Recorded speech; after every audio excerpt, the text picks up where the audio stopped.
제일 배고플 때 그 배고픔을 해결하는 방법은 대부분 짜장면 시키자. 저는 짜장면이 빨리 오는 줄 알고 중국집에 전화를 합니다. 오겠지, 오겠지. 출발했지요? 예. 그래도 오질 않아요. 또 합니다. 곧 도착할 겁니다. 어느 사람이 점심을 먹으려고 중국집에 짜장면을 배달해달라는 주문을 했다는 거예요. 예, 짜장면을 주문하고 나니까는 갑자기 탕수육이 먹고 싶더래요. 그래서 다시 중국집에 전화를 했어요. 거기 중국집이죠. 방금 전에 짜장면을 시켰는데 어디 아파트 몇 호입니다. 그랬더니 대부분 또 한 번 전화 오면 마치 제가 말씀드린 것처럼 좀 빨리 갖다 달라는 그런 주문이잖아요. 출발했습니까? 어디 종업원이 좀 짜증 섞인 목소리가 전화를 받더래요. 그래서 네, 이미 출발했습니다. 그래요? 아직 출발하지 않았으면 탕수육 하나 시키려고 했는데 뭐라고 전화하겠어요? 예? 아직 출발한 줄 알았는데 아직 출발 안 했네요. 거짓말은 새끼를 친대요. 이익을 위해서라면 언제든지 말을 바꾼다는 말입니다. 또 자신이 하는 거짓말이 거짓말인 줄 모르고 사는 세대가 이 시대에 예수님께서는 비유로 불의한 청지기의 비유를 말씀하셔요. 한 청지기가 있었는데 주인의 재산을 마구 허비한다는 소문을 듣고서는 어느 날 그 주인이 그 청지기를 불러서 언제 어디에서 어느 날 내가 감사를 할 테니 너는 소리를 준비하라. 그런 내용이지. 그동안 주인의 재산을 마구 이 청지기가 허비했으니까 쫓겨날 것은 당연한 겁니다. 그래서 그 청지기가 자신의 미래를 생각해 보니까 쫓겨나서 내가 뭘 할까? 농사를 짓자니 힘든 일이고 빌어먹자니 창피하고 부끄러운 일이라. 그래서 쫓겨날 때를 대비해서 그는 주인에게 빚진 사람들을 불러다가 그 증서를 다시 써주기 시작합니다. 당신은 우리 주인에게 얼마의 빚을 졌습니까? 했더니 기름 100마를 빚졌습니다. 그러면 이 종이에다가 50마리라고 쓰십시오. 또 밀 100석을 빚진 자에게는 80석으로 탕감해 줘서 증서를 다시 씁니다. 이것은 자기가 쫓겨난 이후에 이들에게 도움을 얻게 하기 위해서입니다. 자, 그런데 나중에 주인이 이것을 알고 일을 지혜롭게 했다고 칭찬을 했다고 예수님께서 지금 비유의 말씀을 하고 계세요. 여러분, 이 이야기는 세상적인 생각으로는 도저히 이해할 수 없는 내용입니다. 겉만 읽어보면 남의 것을 도적질해도 괜찮은가 보다. 내게 맡겨준 것을 내가 함부로 써도 되나 보다 라고 오해할 수 있어. 예수님께서는 분명히 이 청지기를 옳지 아니한 자라고 정의를 하셔요. 그러면서 저를 칭찬하시는 모습, 즉 그의 모든 행동은 옳지 않지만 부분적으로 칭찬할 것이 있다라는 거예요. 저는 그래서 이 아침에 예수님께서 불의한 청지기의 어떤 점을 칭찬하셨는가, 그래서 제목을 이런 일에도 칭찬을 하시는가 하는 그런 말씀을 드리려고 해요. 이해할 수 없는 난해한 성경 구절이지만 예수님께서 오늘 이 아침 우리에게 주시는 말씀이 뭐냐고 하는 말이에요. 첫째로는 미래를 대비하는 지혜로움을 칭찬하셨어요. 오늘 본문 속에 주인의 통보를 받은 본문의 청지기는 자신의 미래가 밝지 못하다는 사실을 알았어요. 그래서 장래를 걱정하게 되는데 그 모습이 오늘 본문 3절 4절의 내용이지요. 청지기가 속으로 이르되 주인이 내 직분을 빼앗으니 내가 무엇을 할까? 땅을 파자니 심히 들고 빌어먹자니 부끄럽구나. 내가 할 일을 알았도다. 이렇게 하면 내가 할 일을 알았도다. 이렇게 하면 직분을 빼앗긴 후에 사람들이 나를 자기 집으로 영접하리라. 그런 말씀이에요. 자, 이 모습은 예수님께서 지혜 있다고 칭찬을 하시는 장면이죠. 예수님이 이 비유를 말씀하시는 가장 중요한 뜻은 주인의 재산을 허비하는 못된 청지기도 자신의 미래를 내일을 걱정하고 준비하는데 영원한 천국을 소유한 하나님의 자녀가 오늘의 삶만 걱정하고 무엇을 입을까, 무엇을 마실까, 먹을까 걱정만 하며 오늘을 살아가는 자들에게 질문하시는 거예요. 따라갑시다. 미래를 준비하자. 이게 주님이 주시는 메시지.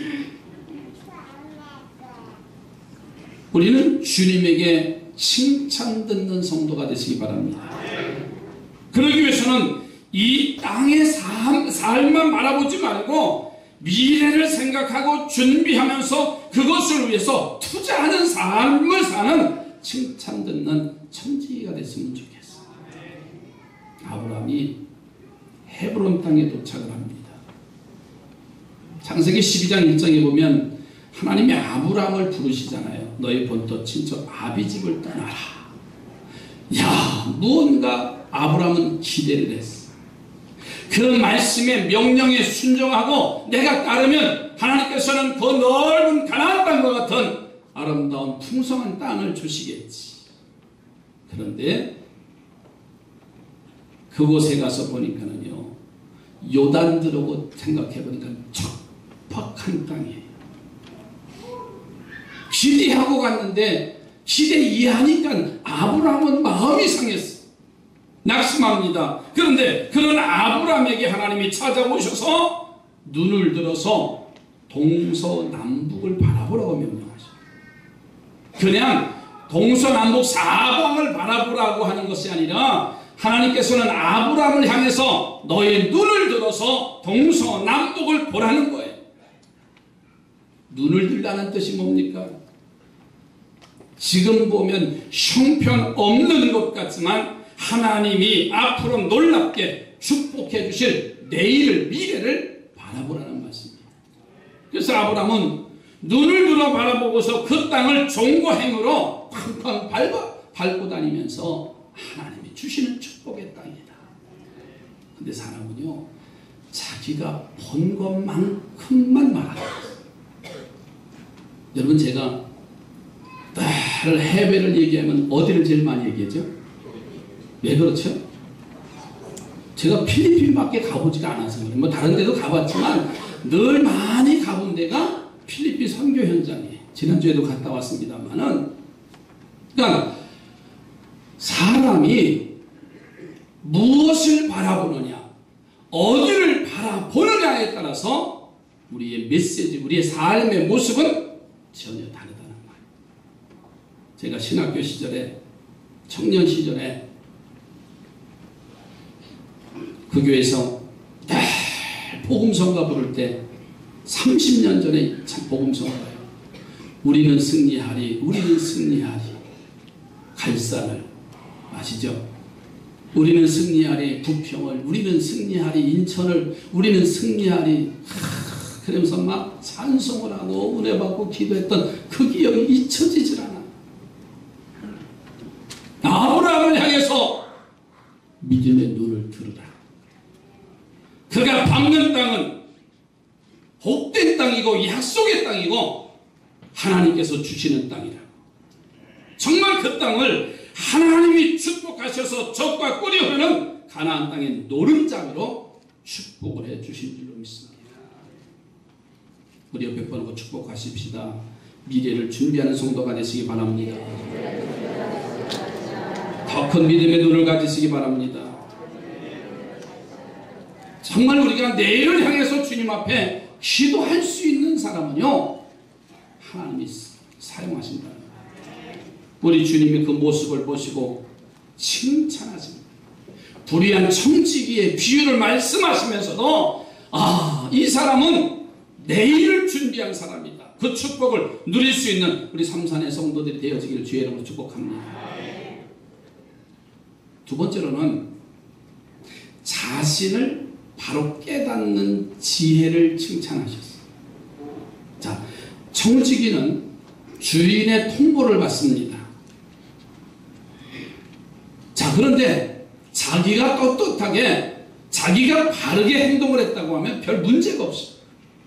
근데 자신이 주인의 재산을 함부로 사용한 불의한 청지기의 모습을 알았기에 그 주인의 통보를 받고서는 두 가지의 중요한 사실을 깨달았어요.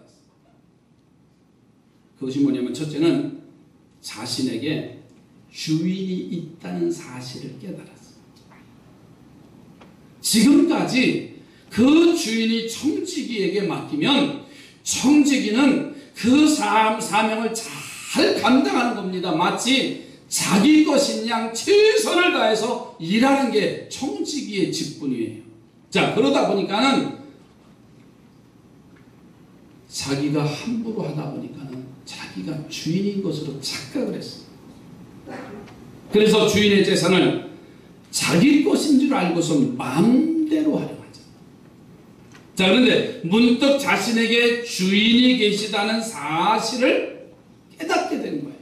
왜냐하면 그 주인에게 자신의 잘못된 삶이 책망받을 것은 당연하기 때문에 그래요. 여러분 3절에 가서 보세요. 청지기가 속으로 그랬어. 주인이 내 직분을 빼앗으니 내가 무엇을 할까? 주인이 내 직분을 빼앗으면 내가 무엇을 할까? 주인을 인식하기 시작했어요. 자신이 책망받을 자리에 있다는 것을 깨달았어요. 그래서 주님이 중요하게 여기서 말씀하시고 칭찬하시는 겁니다. 우리에게도 주인이 계시지요. 우리에게도 주인이 계세요. 바로 하나님이. 사랑하는 부부끼리 자기는 내 거지 그랬는데 절대 아니에요. 누구 거에? 근데 왜 그렇게 자꾸만 물어봐요? 자기야 누구 거냐? 아니에요. 다 하나님이 짝져주시고. 어쩌다 만난 그대입니까? 우리 주변에 무신론자들은 하나님이 없다고 부정을 해요. 그런데 이런 무신론자 말고 실천론적인 무신자가 있어요. 이 말이 뭐냐면 말이나 생각으로는 하나님이 계시다고 믿는데 삶은 하나님이 안 계신 것처럼 사는 사람들을 실천론적인 무신론자다. 자, 이들은 하나님은 계시겠지요. 아니 계실 거해라면서 머리로는 수긍하는데 삶은 내 마음대로 내 뜻대로 살면서 하나님과 전혀 상관없는 사람. 이런 사람들이 오늘날 교회 안에 많다는 거예요. 한번 옆에 사람 보세요. 실천적인 무신론자는 아니라. 교회 안에서는 거룩성을 띠지만 세상에 나가서는 야성을 띠고서는 그냥 입에 담지 못한 욕과 행동과 그런 모습으로 세상 사람들에게 비난의 대상은 되지 않는가. 낮의 말은 누가 듣고요? 밤의 말은 누가 듣고요? 새가 들어요? 쥐가 들어요? 하나님이 들으세요. 근데 우리 이걸 까마득하게 잊어버리잖아요.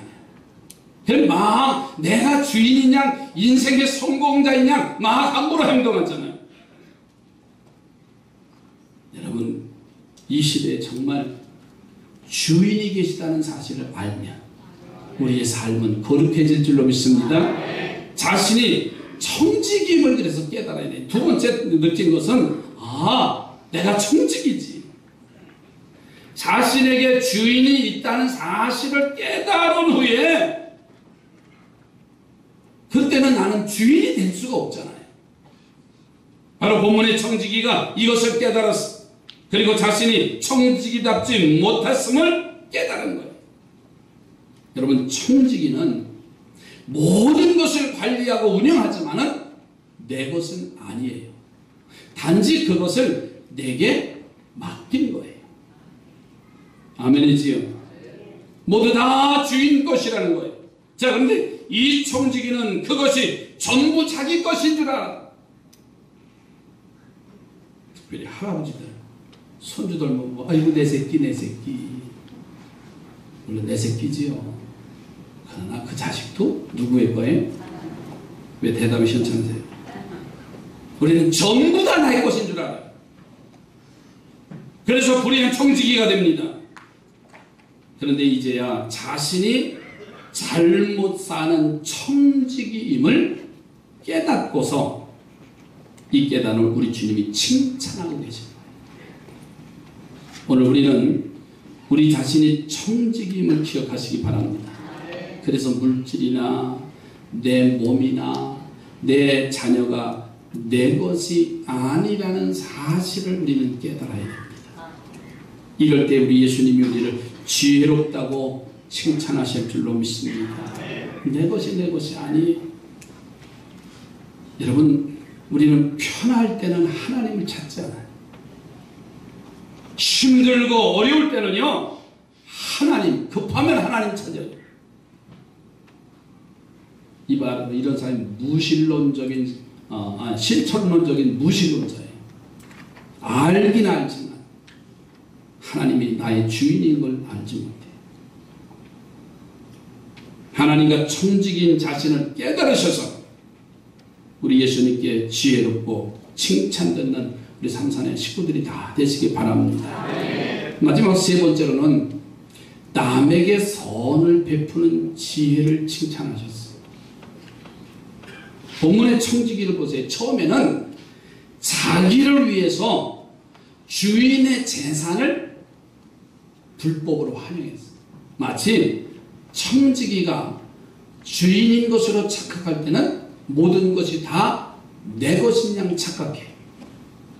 용서하고 들으세요. 저도요, 가끔씩 이 교회를 개척해서 다 내 것인 것처럼 생각할 때가 있어요.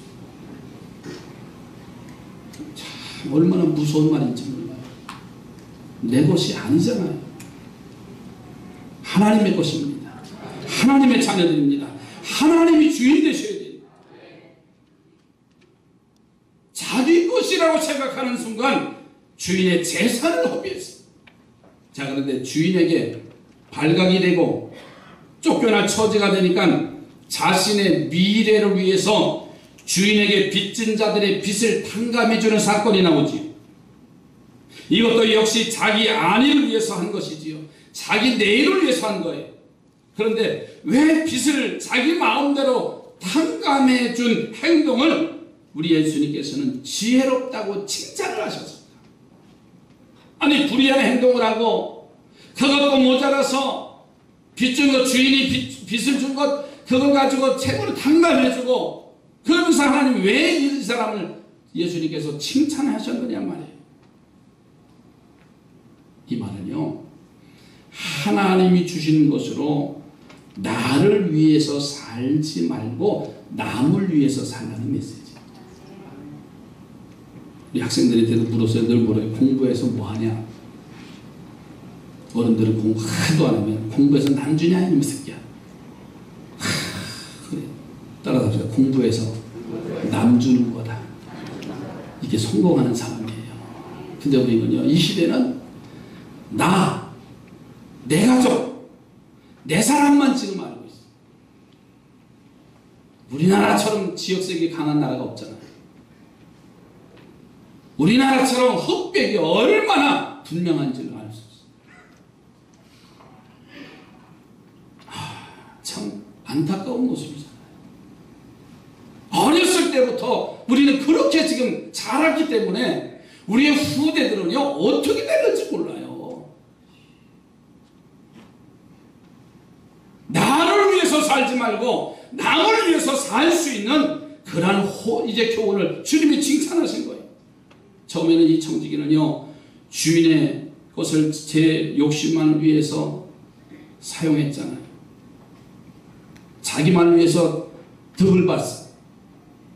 그러나 두 번째도 똑같이 주인의 재산을 허비하는 잘못을 행했지만 이번에는 주인의 물질로 빚지고 고통받는 이웃에게 도움을 주는 사건이 그 일들이 나타났어요. 이것을 예수님이 지혜 있다고 칭찬하셨어요. 그렇습니다. 우리도 내가 아닌 하나님, 주님의 종, 우리의 이웃인 성도와 형제를 위해서 하나님의 것을 쓰되 허비하는 것 같이 있어도 우리 하나님은 책망하시는 것이 아니라 지혜롭다고 칭찬하시고 기뻐하시고 축복하신다는 거예요. 그래서 예수님이 이 비유의 이야기의 결론에 9절에 아주 특별한 말씀을 하셨어요. 9절 한번 다시 보세요.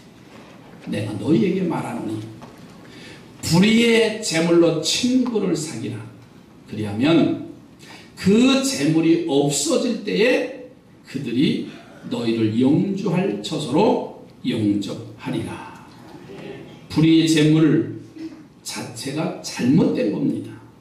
자, 그런데 그 불의의 재물로 내 배를 채우거나 내 욕심을 위해서 쓰면 더 큰 잘못을 초래하고 하나님께서 그것을 풀어버리실 것입니다. 자, 그런데 그 불의의 재물로 친구를 사귀면 그 재물로 내 욕심을 채우는 것이 아니고 친구가 도움을 받게 되는 것이기 때문에 그렇게 하면 하나님께서 그 행동을 보시고 영원한 처소로 부르시는 복을 받을 수 있다고 말씀하셨어요. 우리 하나님이 우리들에게 많은 달란트를 주셨습니다. 그 밖에도 많은 축복을 주셨어요. 이제 이것을 나만을 위해서 쓰지 말고 주님과 교회와 이웃과 사랑하는 사람들 위해서 쓰기를 주님의 이름으로 축복합니다. 홍길동의 이야기는 우리가 너무 잘 알지요. 홍길동이 도둑질 했나요? 안 했나요? 근데 지금까지 그 사람 나쁜 사람이라고 말하나요? 안 하나요? 아니, 도둑질 했는데 남의 물건 가지고 가난한 사람들 나눠주기도 하고. 저는 이 말씀을 보면서 오늘 우리 믿음의 사람들은 근본이 도둑질해라는 거 아닙니다. 야, 오늘 교회 갔더니 목사님 불의한 청지기의 이야기를 하시면서 남의 거 훔쳐다가 이 가방에서 저 가방에다 넣어주고 유치한 거 아니에요. 그거 그렇게 어려워요. 나를 위해서 살지 말아라. 우리가 지금까지 불의한 일을 했다 할지라도 원치 않은 일을 했다 할지라도 이제는 나를 위해서 살지 말고 이웃을 위해서 살라는 거예요. 우리 모두가 지혜로운 자가 되셔서 칭찬 듣는 우리 산산의 성도들이 되시기를 주님의 이름으로 축복합니다. 기도합니다.